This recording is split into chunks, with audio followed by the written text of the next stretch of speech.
Dar es Salaam Net Event 2025, Nuru ya Matumaini. Nashukuru sana kuwa mbele yenu tukiendelea na somo la siku ya leo. Jana tulizungumza namna ya tabia nzuri ambazo mtu anaweza kuzifanya kama mawasiliano katika ndoa, na tukaona watu wa aina mbalimbali ambao tunawaona katika jamii na jinsi wanavyowasiliana. Leo tutamwangalia mwanamume na mwanamke, tofauti zao. Tutataka tumuelewe mwanamume na mwanamke. Kwanza nataka nikwambie kwamba kila mmoja ni wa thamani mbele za Mungu. Wewe mwanamke, wewe mwanamume, umeumbwa kwa jinsi ya ajabu. Na kwa hivyo unapojitazama, kusiwe na sababu yoyote ya kujisikia duni kwamba labda ningeumbwa mwanamume, labda ningeumbwa mwanamke. Mungu amekuumba kwa kusudi jema. Huyo mke uliye naye, mtazame mara 2 mara 3, ni zawadi kutoka kwa Mungu, na Mungu amemuumba tofauti ili mjengane. Na huyo mume uliye naye hali kadhalika. Wanaume na wanawake wako tofauti sana. Mtu asikudanganye kwamba tu uko sawa. Ni kweli tuko sawa kwa thamani mbele za Mungu. Hakuna anayepungua mbele za Mungu, lakini tumetofautiana sana. Tumetofautiana kimwili, tumetofautiana kihisia, tumetofautiana katika mambo mengi, na yote hayo ni kwa ajili ya uzuri, ili tuweze kumtukuza Mungu. Nikisema tu kwa ufupi, kwa mfano, kimwili, hata ukimwangalia mwanamume aliyeko jirani yako, utaona tu ngozi yake na ya kwako ni tofauti. Ngozi zao ni ngumu ngumu hao wanaume, lakini zetu ni laini laini. Kwa makusudi mazuri ya Mungu, lazima hiyo ngozi iwe ngumu, na lazima hiyo ngozi iwe laini. Lakini kwa kitu kingine kimoja tunaweza nikasema kimwili, kwa mfano, wanawake wanasema kwamba wana kiwango kidogo cha chembe nyekundu za damu ukilinganisha na wanaume. Na hii ina maana gani? Unapokuwa na chembe chache au nyingi, ndio maana ya kiwango cha oksijeni unachopata, kwa sababu hii ndilo gari linalosafirisha oksijeni katika mwili. Kwa hiyo mwanamume, unapoelewa kwamba huyu mtu mko tofauti, au mwanamke unajua kwamba mko tofauti, hata tabia na mwitikio katika mahusiano unakuwa tofauti. Kwa mfano, kama mwanamke anaonekana anahema tu, mnapanda mlima, hawezi kutembea kwa kasi yako, jua kile kiwango cha oksijeni kwake. Usimwambie kwamba unatembea au umesimama, mbona unajikanyaga. Jua kwamba yule uwezo kile kiwango cha oksijeni katika mapafu yake sio sawa na wewe, utamuelewa. Na kwa hivyo muda haututoshi kuongelea jinsi ambavyo tumetofautiana kimwili.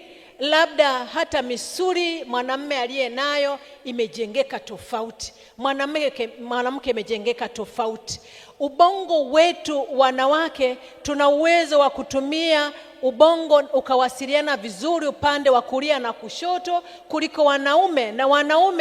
Na ndio maana hisia tunazimudu vizuri, lakini mwanamume anachanganywa anaposhughulisha hisia, kwa sababu yeye anafikiria kimantiki zaidi. Na kwa hivyo tutaangalia zile tofauti ambazo huenda zinaweza kusaidia katika mahusiano. Hatutazungumza kila tofauti, maana hili ni somo pana sana. Sasa ngoja tuanze hivi. Mahitaji ya wanaume na wanawake. Wanaume na wanawake ni tofauti kama nilivyokwisha kusema, na kwa hivyo ikiwa tunataka kuishi kwa furaha, tunahitaji kuzielewa tofauti hizi, tuzielewe vizuri. Jambo la kwanza, tuangalie mahitaji ya mwanamke. Mwanamke katika mahusiano anahitaji nini? Anahitaji kupendwa na kujaliwa kihisia. Ndio maana hata anapochumbiwa anaambiwa yale, anafurikwa na upendo unamzunguka. Ndio maana anakuwa na mwitikio mzuri. Na kwa hivyo swali linalokuwa katika kichwa cha mwanamke, kwa mfano anapochumbiwa, ni kuangalia huyu mwanamume ananipenda kweli? Ndio swali lake kubwa, wala swali lake sio hayo mengine unayofikiria. Ni swali lake kubwa, huyu mwanamke ananipenda kweli? Na hata akiolewa anataka kujua kwamba unaendelea kumpenda. Wanaume wengi wanauliza maswali haya na wake zao kwamba ungepata nafasi ya pili ya kuoa, ungenichagua tena? Hamjawahi kusikia wanawake wakiwauliza waume hivyo? Ni kwamba anatafuta kwamba bado ninapendwa vile vile. Anataka kuhakikishiwa. Anapojiweka vizuri, anataka utambue kwamba unaweza ukamchagua tena. Na kwa hiyo mwanamke atasikia furaha mume wake akimwambia nakupenda, akimwambia muhakikishie, wala hawezi kushiba wala kuvimbiwa. Ukimwambia nakupenda asubuhi, mchana na jioni, anajisikia burudani. Mwambie.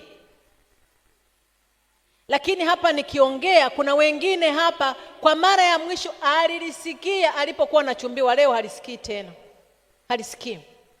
Sasa wimbo ulio bora katika kitabu cha Wimbo Ulio Bora sura ya 1 fungu la 15, Suleiman anamwambia mke wake, anamwambia tazama wewe ni mzuri mpenzi wangu. Haya maneno mwanamke anapenda kuyasikia. Kusema ninakupenda inatakiwa isikike kila mara. Mwandikie ukiwa kazini, andika ka message, mwambie nimekukumbuka, uko katika moyo wangu. Mwandikie, isipite siku bila kumwandikia. Mwandikie, mtajie, mtendee vitendo vya upendo. Mwanamke anapenda hivyo. Lakini anahitaji pia kutambuliwa na kuwa na uhakika kwamba anakubalika kwa mumewe. Anataka lile jicho la kumwangalia vizuri na kumfurahia anapokuwepo. Kwa hiyo hata akijipitisha, tambua, muonyeshe kwamba umemuona. Mwambie. Alafu anapopika milo mitamu, anapoweka nyumba yake kuwa nadhifu, anapokuwa mwaminifu katika ndoa, anahitaji umwambie umefanya vizuri, umpongeze. Mwanamke anajisikia vizuri. Mwambie, usilichukulie kawaida, maana sio kila mwanamume anafanywa hivyo. Shukuru sana. Halafu kumbuka matukio maalum. Kama una kazawadi, sio lazima kawe kakubwa. Hata kama ni kadogo, kitendo kwamba umemfikiria, anajua huyu ananiwazia, ananijali, ni sehemu ya kumfanya ajisikie anatambuliwa. Mithali anasema maneno yapendezayo ni kama sega la asali, ni tamu nafsini na afya mifupani. Fanya hivyo, neno la Mungu limehakikisha. Wanawake pia, kitendo cha kumsaidia ni kumsaidia katika majukumu. Mhubiri hapa alisema kwamba wanawake tuliharibu wenyewe, eti tulipoenda tukachuma tunda, basi kila siku mwanamume anakuja anasema chakula, anakuuliza kwamba tulichukua nafasi, tulitoka kwenye nafasi ya kuwa wasaidizi tukaanza kuhudumia sisi. Lakini bado mwanamke akiona hata kitu kadogo kakumsaidia, ukimsaidia anajisikia furaha, anajisikia burudani.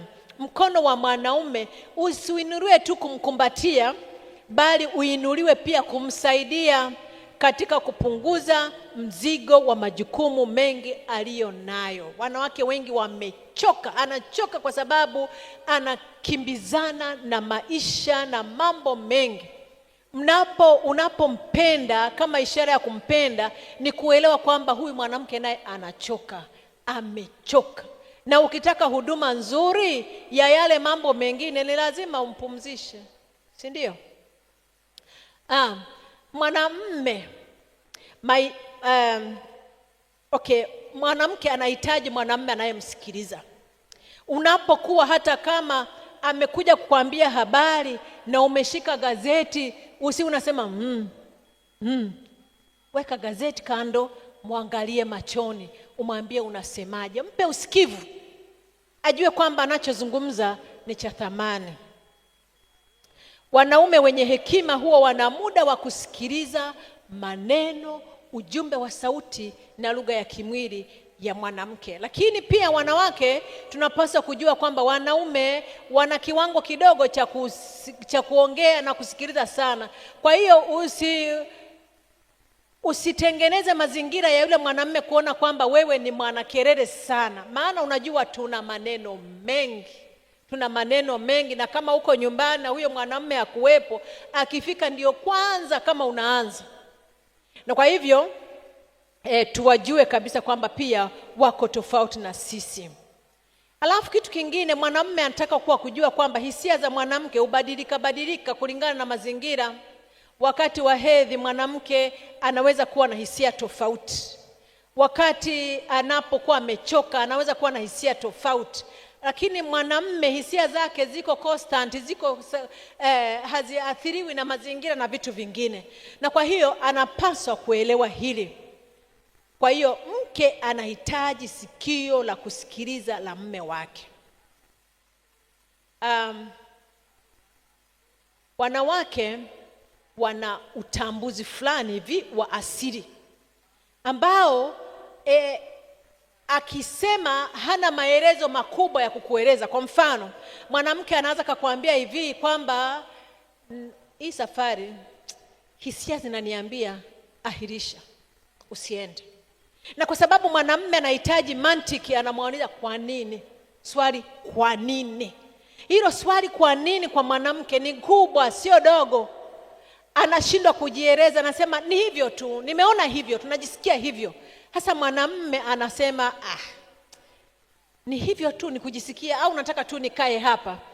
Wanaume wangapi waliwahi kukiuka alichomwambia mke wake na kaenda matatizo yakampata, lakini mwanamke hakuwa na maelezo mazuri ya kueleza? Kuna mwanamume hapa, unaona, nimeona kuna wanaume hapa wananyosha.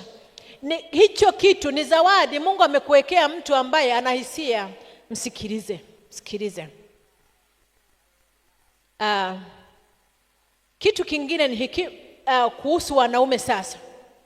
Wanaume ni tofauti na sisi wanawake.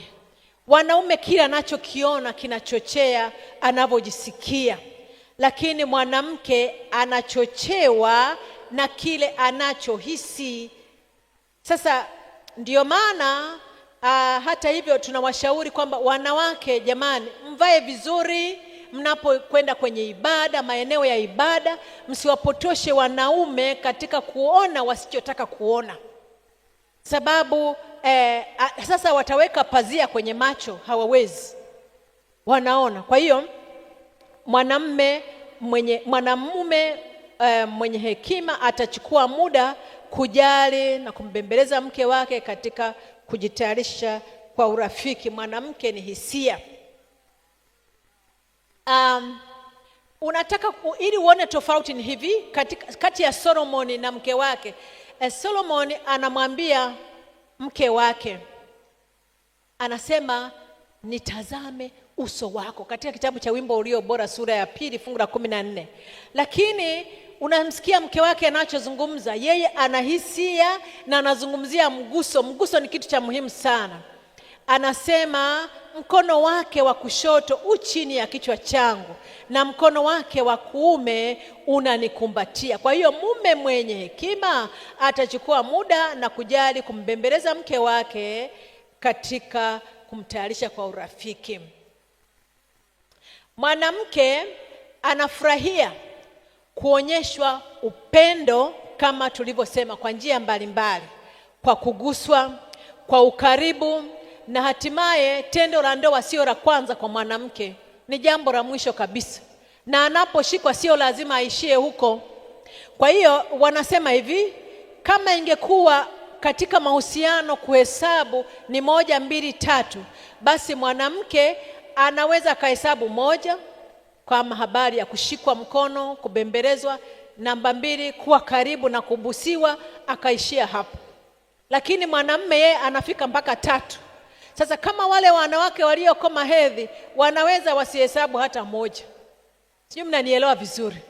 Kwa hiyo inatakiwa tuelewe tunavyotofautiana. Kwa hiyo mwanamke mara nyingi tunaambiwa kwamba labda tuende hivi kwamba mwanamke katika hatua zake za maisha anabadilika. Kwa mfano, anapoanza mahusiano, mnapoanza mahusiano ndio mmeoana, maelekezo yote ya mawazo yake na upendo wake ni kwa mume wake, anamhudumia, yaani upendo wake ni kwake. Lakini ikifika wakati wa miaka ya kulea, mkazo wake ni watoto na hitaji lake kuu ni familia. Ndio maana mwanamke mara nyingi tunamkumbusha kwamba kumbuka mume wako yupo kwenye picha, usimsahau kwa sababu ya watoto. Lakini watoto wakiondoka, mkazo unageuzwa kumwelekea yeye binafsi, anaanza kujiangalia na kujitunza yeye. Kwa hiyo mwanamume mwangalifu atazingatia mabadiliko na mahitaji ya mke wake. Labda tuende kwa haraka kwa mahitaji ya mwanamume. Mwanamume anajivunia kuwa mwanamume. Wakati mwanamke anajiuliza hivi napendwa, mwanamume anajiuliza kwamba hivi ninaweza. Kwa hiyo hata anapofanya kitu chochote kwa mke wake ni kutaka kujihakikishia kwamba anaweza, kujiamini. Kila mwanamume ana mambo yake mazuri na mkewe anapaswa kuyatambua. Mtambue. Kama kuna kitu kinawamaliza wanaume ni kuwa na mwanamke anayemkosoa kila wakati, asiyeona jema.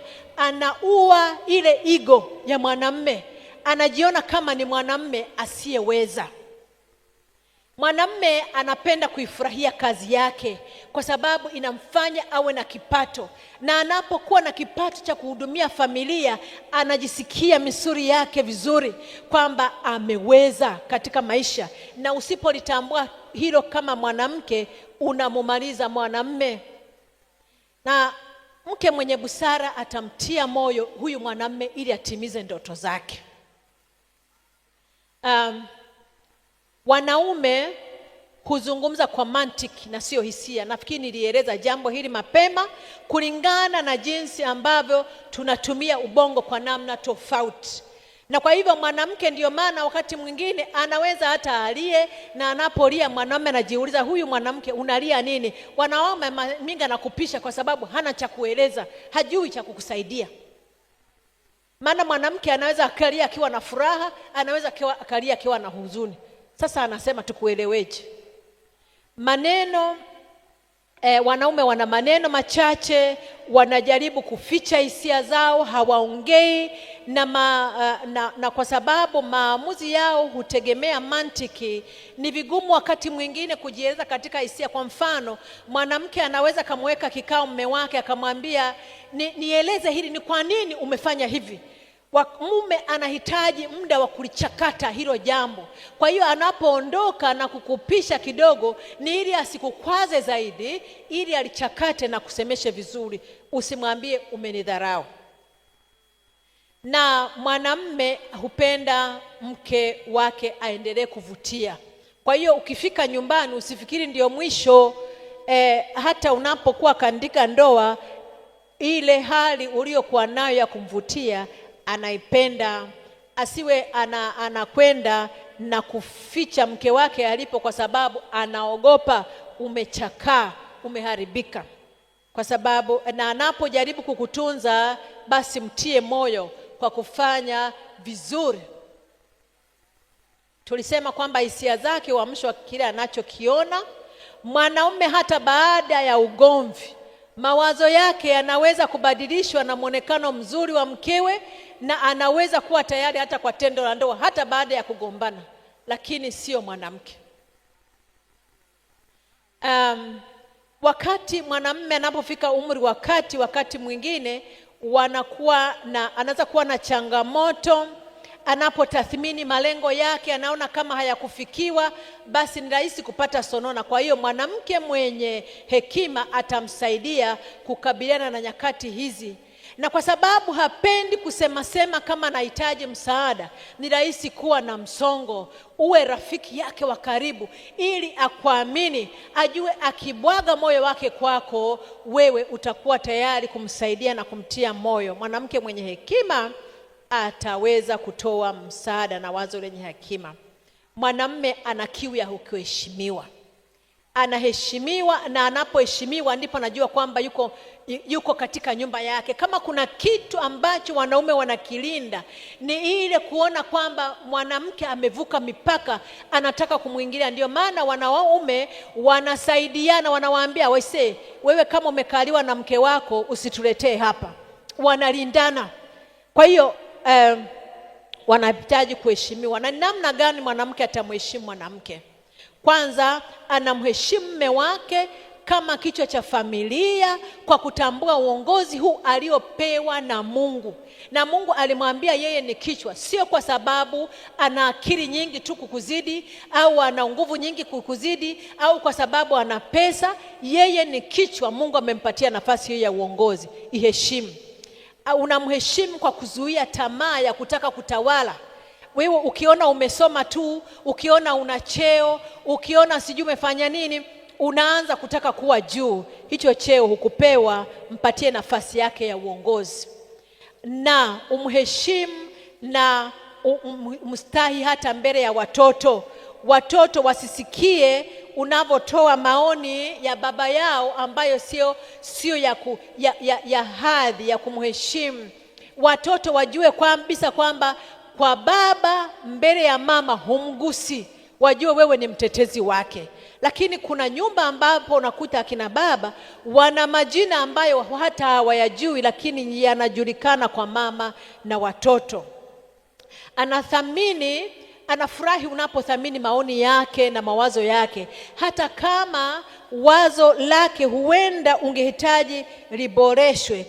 Msaidie kwa hekima, sio kwa kumdharau.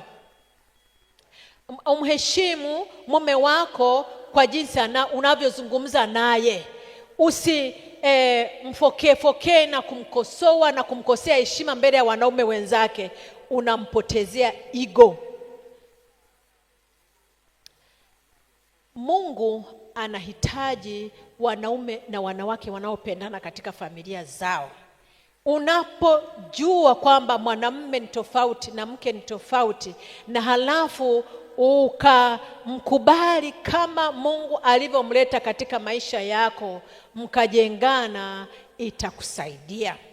Wanawake wanaopiga kelele katika familia na kuwakosea heshima waume zao, hasa unapokuwa na watoto wa kike, unawaandaa kukosa heshima kwa waume zao pia. Lakini pia kama una watoto wa kiume ndani ya nyumba yako, unawasaidia watoto wanapoona baba yao wanaheshimiwa, unawajengea kujiamini na kujithamini wanapoendelea kukua, hata watakapokuwa katika ndoa zao. Lakini wanapoona baba yao ananyanyasika, wanakata tamaa na habari ya ndoa, wanaogopa wanawake. Kwa hiyo Mungu atusaidie tunapoendelea kuishi katika tofauti zetu na kumtukuza Mungu katika tofauti ambazo Mungu alitupatia. Tuombe. Baba mwema, tunakushukuru kwa somo hili. Tunaomba Bwana, kile ambacho hatujaweza kukifikia, Roho yako Mtakatifu aendelee kutufundisha. Atusaidie kuishi pamoja kwa umoja na kusherehekea tofauti ulizoziweka ndani yetu. Katika jina lake Yesu, amen.